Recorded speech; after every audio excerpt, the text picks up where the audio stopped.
सो हम क्या देख रहे हैं, आर्टिफिशियल सब इरिगेशन मेथड में क्या होता है, किस मेथड में क्या होता है, वाटर को डायरेक्टली सप्लाई करते हैं कहाँ, root zone of the crop पे, क्रॉप्स के रूट पे,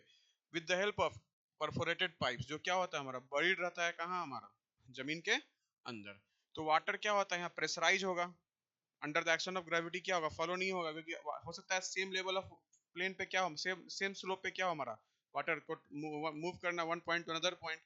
स्लोप वहां ना हो, सो वाटर क्या होगा, अंडर प्रेशर होगा, ठीक है ना। तो बेसिकली अगर आपका हाई हॉरिजॉन्टल परमेबिलिटी है, हॉरिजॉन्टल परमेबिलिटी क्यों, अगर हाई हॉरिजॉन्टल परमेबिलिटी होगा तो आपका free lateral movement of water होना चाहिए, क्योंकि जो रूट जोन होगा, मतलब जो मान लीजिए अगर हम बात करते हैं,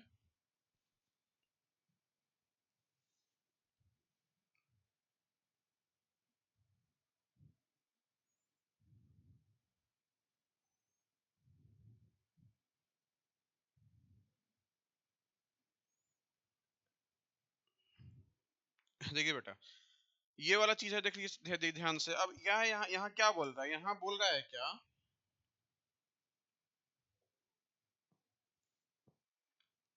अब ये जो हमारा देख रहे हैं ना, ये दिख रहा है ना,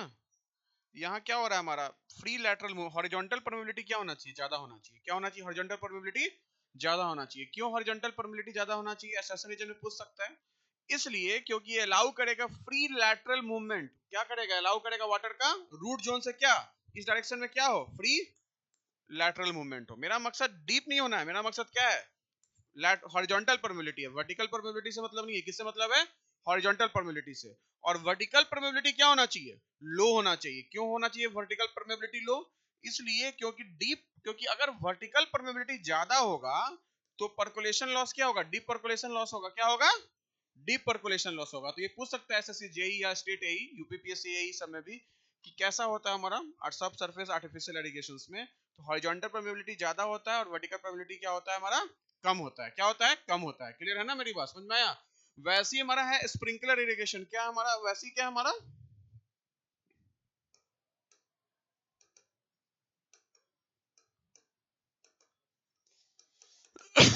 वैसे ही क्या हमारा स्प्रिंकलर इरिगेशन है। अगर हम स्प्रिंकलर इरिगेशन की बात करते हैं तो इसका मतलब क्या हुआ, स्प्रिंकलर इरिगेशन में क्या है, in the form of variety of spring, the form of variety of spray. So basically आपका स्प्रिंकलर इरिगेशन कहाँ लेते हैं, कहाँ हमारा स्प्रिंकलर इरिगेशन यूज होता है, जान लीजिए, मान लीजिए कि आप अगर लैंड को प्रिपेयर नहीं कर सकते हैं सरफेस मेथड से, लैंड को प्रिपेयर, कहाँ सो रहे हो क्या, लैंड को प्रिपेयर नहीं कर सकते हैं क्या सरफेस मेथड से, सब पूछे हुए हैं एग्जाम में, ठीक है ना, कि कहाँ कहाँ यूज,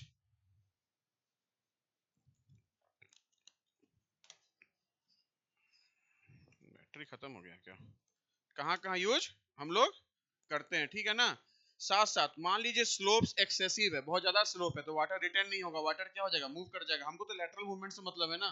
टोपोग्राफी क्या इरेगुलर है हमारा, सॉइल बहुत इरोजिव है हमारा, वहाँ वेदरिंग, सॉइल का इरोजन बहुत ज्यादा हो रहा है हमारा, या सॉइल हमारा एक्सेस परमिएबल है या एक्सेस इम्परमिएबल है, एक्सेस इम्परमिएबल भी होगा तो सॉइल क्या होगा, हॉरिजॉन्टल डायरेक्शन में मूव नहीं होगा।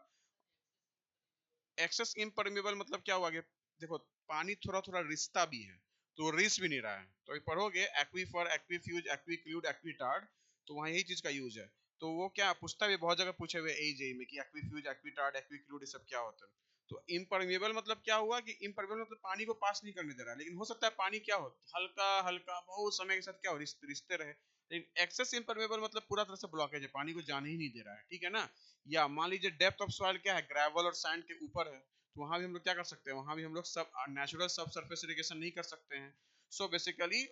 जो जो हम स्प्रिंकलर इरिगेशन की बात करते हैं, वहाँ कॉस्ट ऑफ लैंड प्रिपरेशन क्या हो जाता है हमारा, और परमानेंट वाटर डिलीवरी सिस्टम क्या होता है हमारा, यहाँ कम होता है, ठीक है ना। तो बेसिकली अगर हम बात करते हैं स्प्रिंकलर इरिगेशन का, तो वहाँ कॉस्ट ऑफ लैंड प्रिपरेशन करने की जरूरत नहीं है, even permanent water delivery system of channels और कंड्यूट्स जो होता है हमारा लेस होता है, लेकिन पैसा कहाँ खर्च होता है, आप जब पंपिंग सेट खरीदिएगा स्प्रिंकलर इरिगेशन को स्टैब्लिश करने के लिए, स्प्रिंकलिंग इक्विपमेंट्स खरीदिएगा, तो वहां आपका जो इनिशियल इन्वेस्टमेंट होगा, इनिशियल इन्वेस्टमेंट क्या होगा आपका, बहुत ज्यादा होगा, क्या होगा, बहुत ज्यादा होगा। तो स्प्रिंकलर इरिगेशन को भी तीन कैटेगरी में बांटा गया, कितने कैटेगरी में बांटा गया है, तीन कैटेगरी में। पहला क्या है हमारा परमानेंट सिस्टम, क्या है पर हमारा परमानेंट सिस्टम। सेकंड क्या है हमारा सेमी परमानेंट सिस्टम, और तीसरा क्या है हमारा,